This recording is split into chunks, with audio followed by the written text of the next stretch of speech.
Talks to expand the World Trade Organization have collapsed after a week of negotiations. The United States and other industrial nations have been trying to expand the WTO since 2001 after a trade meeting in Doha. WTO Chair Pascal Lamy announced the talks' failure. I think it's no use beating around the bush. This meeting has collapsed. The talks broke down in part because India and other developing nations demanded the right to protect their farming sectors against heavily subsidized imports. The U.S. refused to accept the protections and insisted on giving U.S. corporations greater access to markets in India, China, and other nations. Raj Patel is a writer and activist who's seen both sides of the corporate globalization debate firsthand. He's worked for the WTO, the World Bank, and the United Nations, and has also protested them on 4 continents.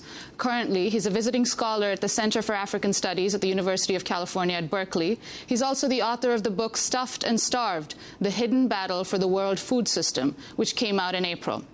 Raj Patel joins us on the line from San Francisco. Raj, welcome to Democracy Now!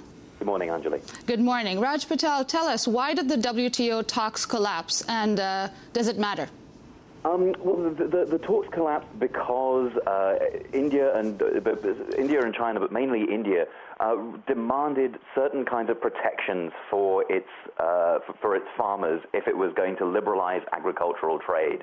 And the United States, Europe, and Australia, and a group of other countries were not ready to concede any further on those kinds of demands.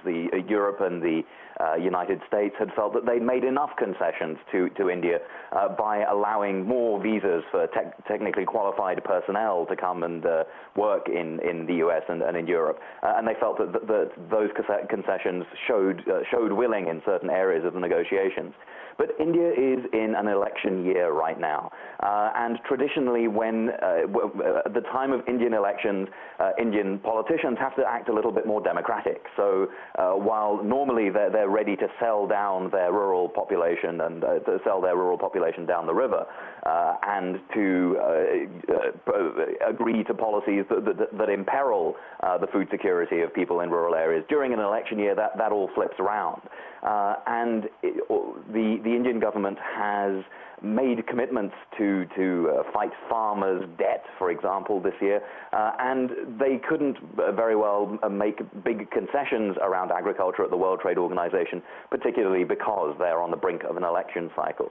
So India was emboldened to take a fairly aggressive position in the negotiations around agriculture. The U.S. and a group of other countries were feeling fairly aggressive about the amount that they'd already given. There was dissension within the ranks in Europe, and essentially it had all the recipes the makings of a disaster, and in fact that's what it turned out to be. Now, but you asked also, does it matter? Well, bear in mind, this is the 3rd time in 3 years that this has happened. And the substance of the disagreement wasn't really around should there be a World Trade Organization or not. The parties around the table seem all fairly committed to multilateralism, to this kind of neoliberal economic policy. There was no one around the table said, no, actually, you know what, we're heading towards a whole new, different way of developing our economies. No one said that. And that suggests to me, rather sadly, that what will happen after the Indian election, or after the United States election, is that these parties will get back around the table again and carry on pushing forward their economic agenda.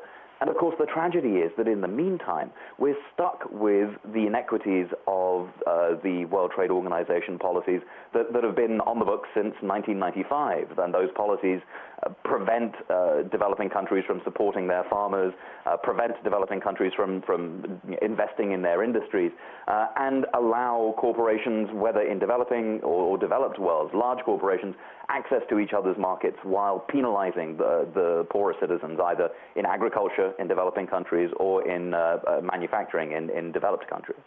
Raj Patel, can you explain exactly what are the special safeguard mechanisms that were the crux of the disagreement between India and the United States? Okay, so when you have the liberalization of any commodity, the price of that commodity to domestic consumers will go down.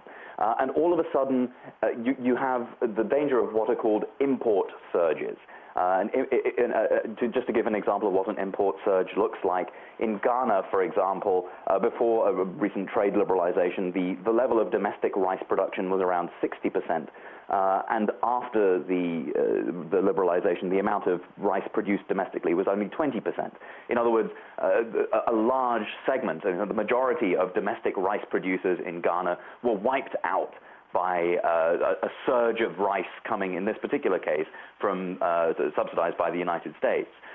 So what India wanted to do was to protect its farmers from that sort of a surge.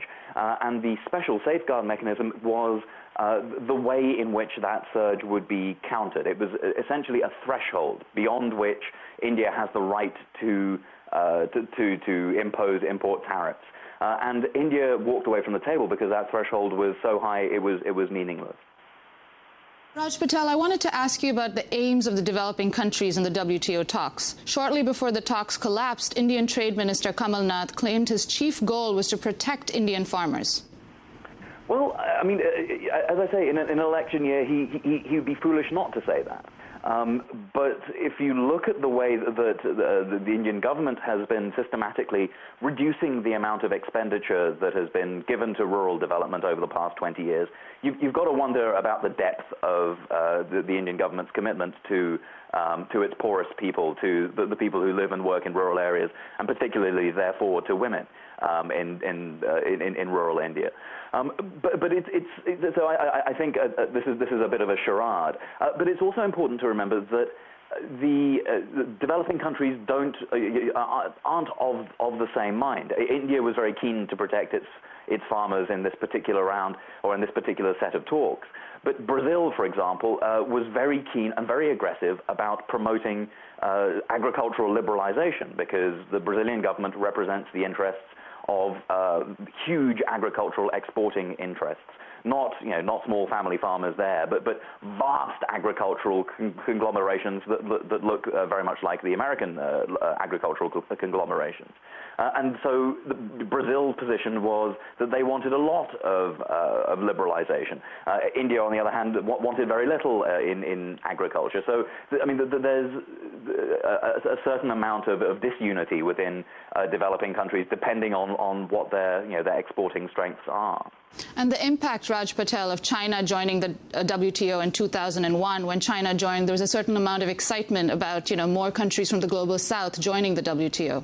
Yes, I mean, I had friends who were committed third worldists who remember the non-aligned movement and hoped that China would bring a certain measure of socialism with Chinese characteristics into the World Trade Organization. And sadly, what China brought in was capitalism with Chinese characteristics. So while there was a lot of hope that China would bring a certain kind of solidarity with the oppressed people of the Third World, that sadly was a political fantasy that long ago expired. And instead, what China has brought in is a hard-nosed negotiating position that is like every developing country, is primed towards the interests of its most powerful citizens rather than its least powerful.